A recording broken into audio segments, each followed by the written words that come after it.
چینیاں والی مسجد بننے کی کہانی مشکل لمحات میں انسان کے شکست کو شکست دینے کی روداد ہے۔ مغلیہ طرز کی چھوٹی اینٹ سے بنی ان گلیوں سے گزر کر کبھی غازی علم دین شہید چینیاں والی مسجد جایا کرتے تھے۔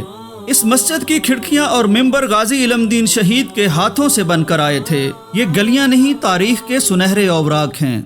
پی ٹی وی کے معروف ڈرامہ اندھیرا اجالا کے رائٹر یونس جاوید، معروف قاری ادریس آسم جیسی کئی شخصیات نے یہاں سے حفظ کیا۔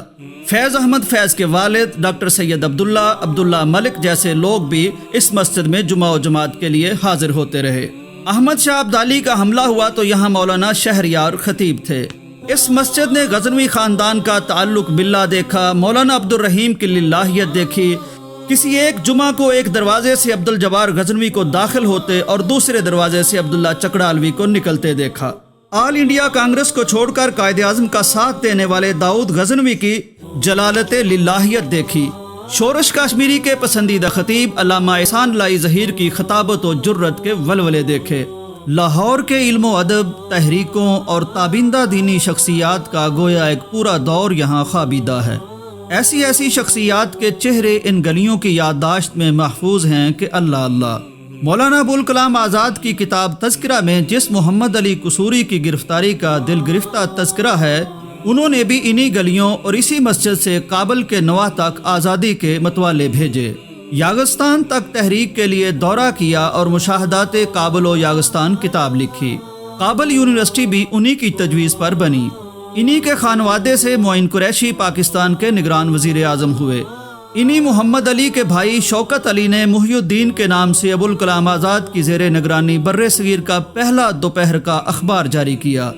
محی الدین قصوری نے جناب باغ میں ٹھیک اس جگہ درس قرآن کا آغاز کیا جہاں آج وہ مسجد موجود ہے جس میں ڈاکٹر اسرار صاحب جمعہ پڑھاتے رہے۔ علم و عمل، تقوی و تصوف اور عربی گرامر میں بے مثل لکھوی خاندان کے مولانا محمد علی لکھوی نے داؤد غزنوی کی قید و بند کے دوران غزنوی صاحب کے امام پر چینیاں والی مسجد میں خطابت فرمائی اور مدرسہ کا بھی آغاز کروایا، جس کے لیے اولاً مدرسہ غزنویہ امرتسر سے اساتذہ اور طلبہ آئے جو ڈاکٹر محمد حماد لکھوی اور ڈاکٹر عظیم الدین کے آباء میں سے ہیں۔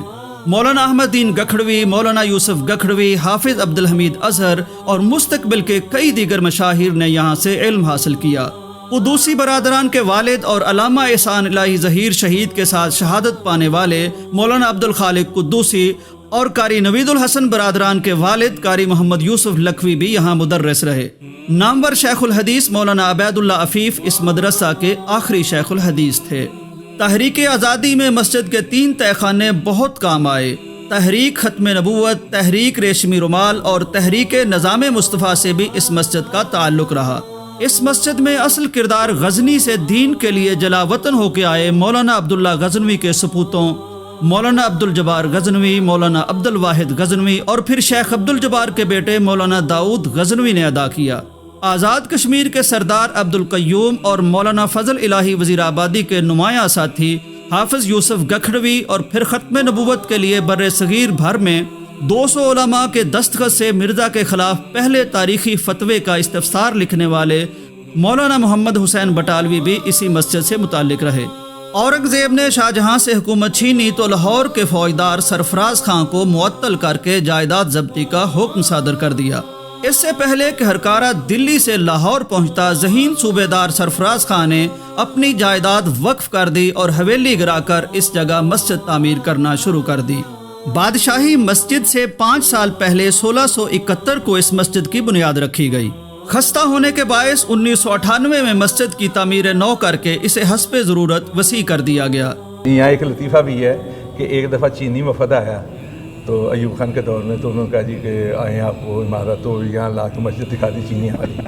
تو اس چینی والی کا چین سے کوئی تعلق نہیں۔ اس مسجد کے محراب میں اور باہر جو آپ نے دیکھا ہے وہاں چینی کاری کا کام تھا۔ اچھا صحیح، جس طرح کا ملتانی کام نہیں ہوتا، ٹھیک اس کی وجہ سے اس کو کہتے ہیں چینی والی۔ یہ دروازہ بدل دیا گیا ہے، البتہ یہاں سے بلڈنگ وہی پرانی ہے۔ ہمیں گلی سے گزرتے ایک بزرگ رک کر بتانے لگے، آج کل اس جامع التاریخ و تحریک و تقوی مسجد کے خطیب پاکستان میں صحافت، تصنیف، تقریر اور کئی دیگر علمی و ادبی جہتیں رکھنے والے رانا محمد شفیق خان پسروری ہیں۔ خود علامہ احسان الہی ظہیر شہید نے جن کا یہاں تقرر فرمایا تھا۔ اللہ اللہ، غور کیجئے، مغل جا چکے، اورنگزیب بچا، نہ بانی مسجد سرفراز خان باقی رہا، مسجد کی عمارت بھی بدل گئی، مگر جاری ہے تو مسجد بنانے اور چلانے والوں کے لیے قبر میں لیٹے ہوئے بھی ثواب جاری ہے۔ مسجد کے تعلق سے ان کا نام آج بھی زندہ ہے۔ کاش اللہ ہمارے حکمرانوں کو بھی مساجد بنانے کی توفیق دے۔